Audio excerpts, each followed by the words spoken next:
성도들이 자신의 일상 속에 경험하는 깊은 묵상을 가지고 하나님께 나아가고 있습니다. 그 묵상의 일부를 함께 나누고자 합니다. 오늘 우리가 함께 나눌 말씀은 사사기 18장 21절에서 31절 말씀입니다. 그들이 돌이켜서 어린 아이들과 가축과 값진 물건들을 앞세우고 길을 떠나더니 그들이 미가의 집을 멀리 떠난 때에 미가의 이웃집 사람들이 모여서 단 자손을 따라붙어서 단 조손을 부르는지라. 그들이 얼굴을 돌려 미가에게 이르되 내가 무슨 일로 이같이 모아가지고 왔느냐 하니 미가가 이르되 내가 만든 신들과 제사장을 빼앗아 갔으니 이제 내게 오히려 남은 것이 무엇이냐? 너희가 어찌하여 나더러 무슨 일이냐고 하느냐 하는지라. 단 자손이 그에게 이르되 내 목소리를 우리에게 들리게 하지 말라. 노한 자들이 너희를 쳐서 내 생명과 내 가족의 생명을 잃게 할까 하노라 하고 단 자손이 자기 길을 간지라. 미가가 단 자손이 자기보다 강한 것을 보고 돌이켜 집으로 돌아갔더라. 단 자손이 미가가 만든 것과 그 제사장을 취하여 라이스에 이르러 한가하고 걱정 없이 사는 백성을 만나 칼날로 그들을 치며 그 성읍을 불사르되 그들을 구원할 자가 없었으니 그 성읍이 베드로 가까운 골짜기에 있어서 시돈과 거리가 멀고 상종하는 사람도 없음이었더라. 단 자손이 성읍을 세우고 거기 거주하면서 이스라엘에게서 태어난 그들의 조상 단의 이름을 따라 그 성읍을 단이라 하니라. 그 성읍의 본 이름은 라이스였더라. 단 자손이 자기들을 위하여 그 새긴 신상을 세웠고 모세의 손자요 게르솜의 아들인 요나단과 그의 자손은 단 지파의 제사장이 되어 그 땅 백성이 사로잡히는 날까지 이르렀더라. 하나님의 집이 실로에 있을 동안에 미가가 만든 바 새긴 신상이 단 자손에게 있었더라. 아멘. 오늘도 아침 경건회를 통해서 말씀을 듣고 하루를 시작하였다. 예수님께서 걸어가신 그 길에 대해 생각하면서 하루 시작을 열었다. 아침 경건회를 듣고 난 오늘 아침에 학교에서 일할 기회가 생겨 급하게 면접을 보러 갔었다. 간단한 알바 형태로 일하는 거라 큰 자리는 아니어서 가볍게 대화만 하다 나왔고 이전에도 한 번 떨어진 일이 있어서 크게 생각하지 않았다. 그래서 나오면서도 주님이 이끌어 주시겠지 하면서 가벼운 마음으로 귀가했다. 마음을 놓고 집으로 돌아와 어제 바쁘게 끝낸 과제 때문에 얼마 못 잔 잠을 더 청했다. 연락이 올 일들이 있어서 자는 와중에 계속 연락이 와서 편히 쉬지는 못했지만 일어나기 전 마지막 연락이 놀랍게도 일을 할 수 있다는 학교 측 연락이었다. 아직 절차들이 조금 남아있지만 그래도 일단 허락된 시간에 하나님께 감사했다. 그리고 하나님께서 어떤 것들을 말씀하실지 또 보여주실지 기대하기로 했다. 지난 일기에도 그랬듯이 지난주가 나에겐 더 고난주간 같은 느낌이 들었고 이번 주는 오히려 주님께서 계속된 평안함을 불어넣어 주시는 듯하다. 물론 또 다시 내 앞의 일들이 어떤 형태로 나에게 다가올지 모르고 나는 어떤 모습을 취할지 모른다. 그러나 오늘 아침부터 말씀으로 주신 예수님 걸어가신 그 길은 내가 걸어가야 할 길이다. 그러나 나는 한없이 연약하여 예수님과 같을 수 없다. 순결한 자만이 하실 수 있는 역할을 내가 감히 감당할 수도 그럴 실력도 없다. 그런데도 주님께서 나에게 그 길을 걸으라고 하신다면 전지전능하시고 완전하신 하나님께서 함께 하실 것을 믿고 그저 걸어가면 된다.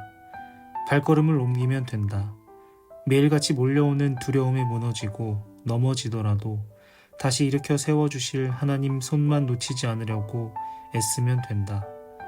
그러면 어련히 주님께서 일하신다. 나는 이제 조금씩 주님의 일하심을 알게 되어가는 것 같다. 가만히 서서 주님께서 행하시는 것을 보라는 것이 어떤 의미인지도 조금은 알겠다. 오늘 나는 하나님께서 나와 함께 하실 것을 믿으며 하나님께서 걸으라고 하시는 그 길 위에서 한 발짝도 내디뎠다.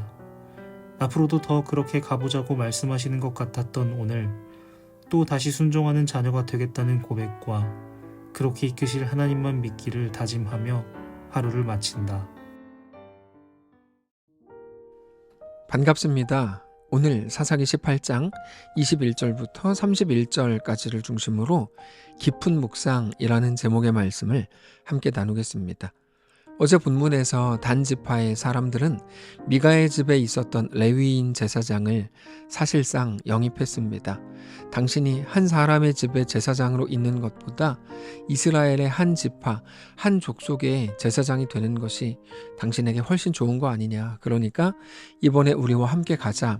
그렇게 말했고 그 제사장도 그들의 말에 동감을 했습니다. 그래서 단지파를 따라가는데 그 제사장이 그냥 몸만 간 게 아니라 미가의 집에 있던 에봇과 드라빔과 새긴 우상을 가지고 나갔습니다. 그거 자기 거 아니거든요. 미가의 것임에도 불구하고 그냥 가지고 나갔습니다. 결국에 그 제사장은 미가의 집에 있는 것들을 다 가지고 나간 것이기 때문에 미가는 자기가 가지고 있었던 것들을 그냥 다 뺏긴 겁니다. 미가는 그 사실을 알아챈 이후에 마을 사람들과 함께 단지파 사람들을 뒤쫓아갔습니다. 그러자 단지파의 사람들은 오히려 미가에게 왜 사람들을 몰고 우리를 쫓아왔냐? 이렇게 물었습니다. 21절입니다. 그들이 돌이켜서 어린 아이들과 가축과 값진 물건들을 앞세우고 길을 떠나더니 그들이 미가의 집을 멀리 떠난 때에 미가의 이웃집 사람들이 모여서 단 자손을 따라붙어서 단 자손을 부르는지라 그들이 얼굴을 돌려 미가에게 이르되 너가 무슨 일로 이같이 모아가지고 왔느냐 하니 미가 입장에서는 단지파의 사람들이 자기 것을 그냥 약탈해 간 것이기 때문에 그것을 돌려받으려고 따라간 건데 오히려 단지파의 사람들이 너가 무슨 일로 사람들을 모아서 왔냐라고 말하니까 그게 너무 황당했을 겁니다. 그냥 눈 뜨고 다 뺏기게 된 거죠. 그래서 당신들이 내 물건을 다 뺏어갔고 우리 집에 제사장까지 뺏어갔기 때문에 내가 이렇게 따라왔는데 오히려 왜 왔냐고 묻는 게 더 이상한 거 아니냐? 라고 물었습니다. 아주 상식적인 말을 한 겁니다. 24절입니다. 미가가 이르되 내가 만든 신들과 제사장을 빼앗아 갔으니 이제 내게 오히려 남은 것이 무엇이냐 너희가 어찌하여 나더러 무슨 일이냐고 하느냐 하는지라. 그러나 단지파의 사람들은 미가에게 오히려 협박을 합니다. 25절입니다. 단 자손이 그에게 이르되 너의 목소리를 우리에게 들리게 하지 말라. 노한 자들이 너희를 쳐서 너의 생명과 너의 가족의 생명을 잃게 할까 하노라 하고 무슨 말인가 하면 지금 우리와 시시비비를 따지자는 거냐? 우리 중에 성질 급한 사람들이 있는데 아마 당신과 당신의 가족들을 다 죽일걸? 이런 식으로 말한 겁니다. 그러자 미가는 자기가 그들을 모두 이길 수는 없을 것 같아서 그냥 집으로 돌아갔습니다. 26절입니다. 단 자손이 자기 길을 간지라. 미가가 단 자손이 자기보다 강한 것을 보고 돌이켜 집으로 돌아갔더라. 여러분, 단지파의 사람들은 누구도 어떤 것도 무서워하거나 두려워하지 않은 것으로 보입니다. 양심도 없습니다. 그렇게 그냥 미가의 것을 다 빼앗았고 그 후에 쫓아온 미가를 협박해서 돌려보냅니다. 뿐만 아니라 그들은 아무런 걱정 없이 편안하게 살고 있던 라이스에 가서 그들을 칼로 치고 그 성읍을 불살랐습니다. 라이스 성읍은 워낙 골짜기에 있었기 때문에 누구도 그들을 도와줄 수가 없었습니다. 단지파 사람들은 그 성읍 이름도 단으로 바꾸었고 자기들을 위해서 신상을 세웠고 자기들을 위한 제사장을 세웠습니다. 27절입니다. 단 자손이 미가가 만든 것과 그 제사장을 취하여 라이스에 이르러 한가하고 걱정 없이 사는 백성을 만나 칼날로 그들을 치며 그 성읍을 불사르되 그들을 구원할 자가 없었으니 그 성읍이 베드르홉 가까운 골짜기에 있어서 시돈과 거리가 멀고 상종하는 사람도 없었음이었더라. 단 자손이 성읍을 세우고 거기 거주하면서 이스라엘에게서 태어난 그들의 조상 단의 이름을 따라 그 성읍을 단이라 하니라. 그 성읍의 본 이름은 라이스였더라. 단 자손이 자기들을 위하여 그 새긴 신상을 세웠고 모세의 손자요 게르솜의 아들인 요나단과 그의 자손은 단 지파의 제사장이 되어 그 땅 백성이 사로잡히는 날까지 이르렀더라. 하나님의 집이 실로에 있을 동안에 미가가 만든 바 새긴 신상이 단 자손에게 있었더라. 우리는 어떻게 보면 두려움이 없는 사람들에 대한 부러움과 존경심을 가지고 있습니다. 그런데 단지파가 보이는 이 두려움 없음은 매우 위험한 겁니다. 왜 그런가 하면 사람은 마땅히 하나님에 대한 두려움을 가져야 하기 때문입니다. 그리고 하나님에 대한 두려움이라고 할 때 그건 옳고 그름, 정의를 넘어서는 겁니다. 실제로 단지파 사람들이 생각했던 옳음, 그들의 정의로 보면 자기들의 행위가 하나도 잘못된 것이 없다고 느꼈을 겁니다. 그러니까 한두 사람이 아니라 지파 전체가 그렇게 행할 수 있었던 거겠죠. 그런데 그런 모습은 지금 시대의 중동 지역에 있는 이슬람이나 또는 팔레스타인과 전쟁을 벌이고 있는 이스라엘도 똑같습니다. 그들이 어떤 논리, 어떤 옳음을 주장하고 있는지 모르겠지만 그들의 마음과 그들의 생각으로는 자기들의 행위가 하나도 하나님 앞에서 잘못되지 않다고 느끼고 있는 겁니다. 적당한 논리를 내세워서 결국 일반인들과 어린아이까지 죽이고 있습니다. 우리가 보기에는 자기들 속에 완전히 사로잡히고 그렇게 갇혀서 그저 자기들의 욕망이 시키는 대로 다른 사람들을 무시하고 죽이고 전쟁을 서슴지 않고 있는 겁니다. 오늘 본문의 단지파도 똑같이 무서운 말로 위협하고 성읍을 불사릅니다. 그런데 우리는 그들의 모습이 전혀 하나님의 백성의 모습처럼 보이지 않는 거죠. 그 이유는 그들이 도덕적이지 않았기 때문이 아니라 그들의 행함 속에 하나님의 마음과 하나님의 기준과 하나님의 뜻이 전혀 없는 것으로 보이기 때문입니다. 그들의 행함 속에 하나님의 말씀을 찾아낼 공간이 없는 거죠. 그들은 왜 그렇게 한 걸까요? 그건 사사기 전체를 통해 말씀하시는 그 속에 하나님을 왕으로 모시지 않고 다만 자기들의 생각과 판단과 자기들의 옳음과 자기들의 정의와 자기들의 질서를 따랐기 때문이라고 우리에게 말씀하고 있는 겁니다. 우리도 그럴 때 많습니다. 내 정의, 내 옳음, 내가 말하는 그것, 내 판단과 내 기준과 내 명분과 내 유익을 언제나 앞세웁니다. 그런데 우리가 우리의 길을 결정하는 방식이 그것이어서는 안 됩니다. 우리는 하나님이 누구신지를 매일같이 생각해야 합니다. 단지 우리가 선택하려고 하는 것이 얼마나 옳은지, 얼마나 사람들에게 공감을 얻을 수 있는지, 얼마나 그렇게 설득력이 있는지, 얼마나 나에게 유익한지가 아니라 하나님이 누구신지, 하나님은 어떻게 세상을 창조하셨고 아담과 하와, 가인, 노아, 아브라함, 이삭, 다윗, 바울을 거쳐서 모든 사람들에게 어떻게 말씀하셨고 어떻게 행하셨는지, 무엇을 미워하시고 무엇을 기뻐하시는지를 말씀을 통해서 확인해야 합니다. 그리고 우리가 성경을 통해 확인했고 그렇게 알게 됐고 그렇게 믿게 된 하나님의 말씀을 따라서 우리의 오늘을 살아야 합니다. 그게 우리의 삶의 방식이 되어야 합니다. 그게 없으면 그 마음에 하나님이 없는 사람들과 똑같은 게 되는 겁니다. 그게 오늘 본문의 단지파의 사람들이었던 겁니다. 그래서 단지파가 어떻게 했는지, 그게 얼마나 추악한 일인지를 생각하는 것보다 무엇이 더 중요할까요?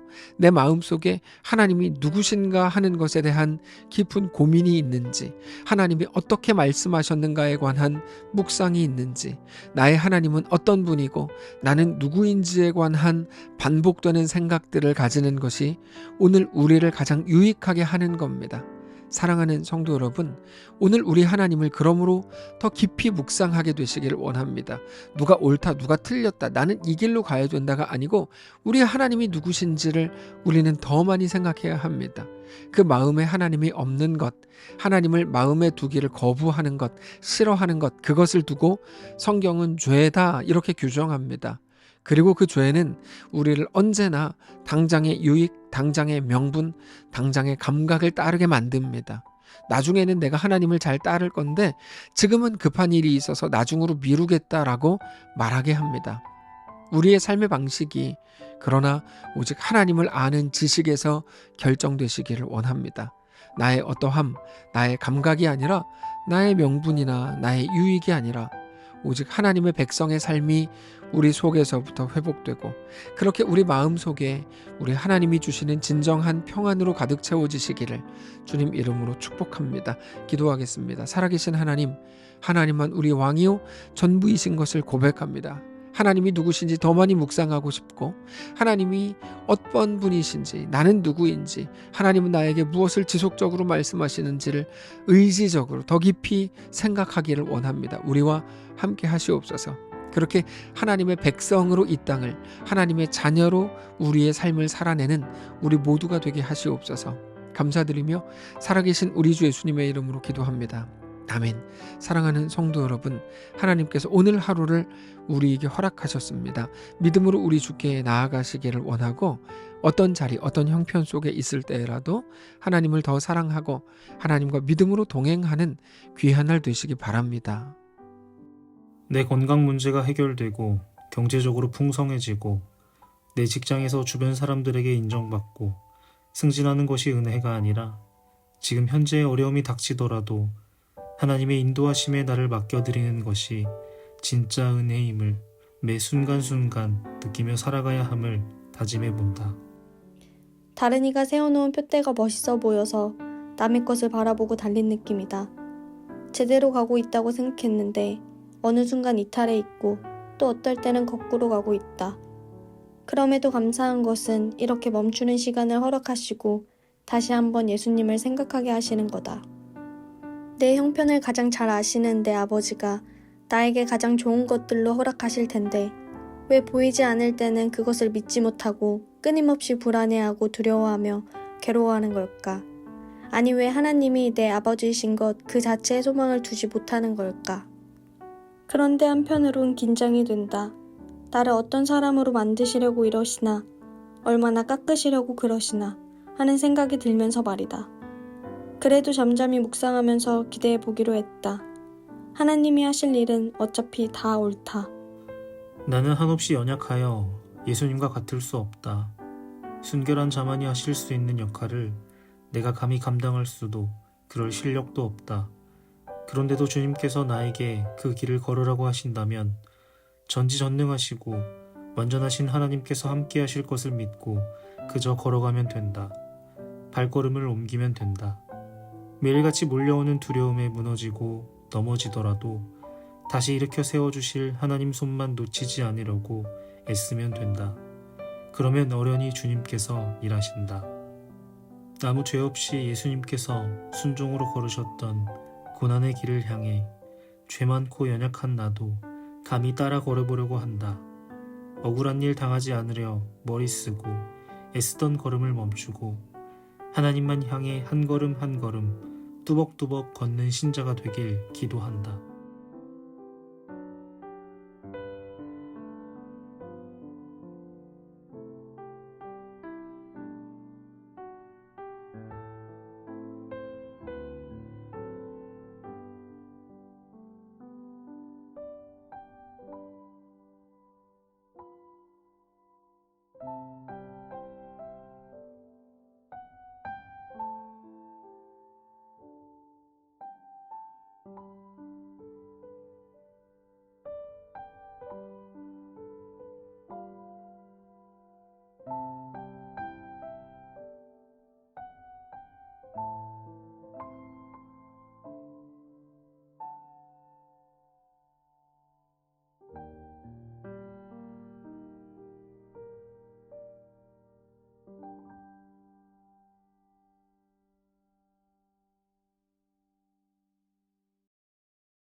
음.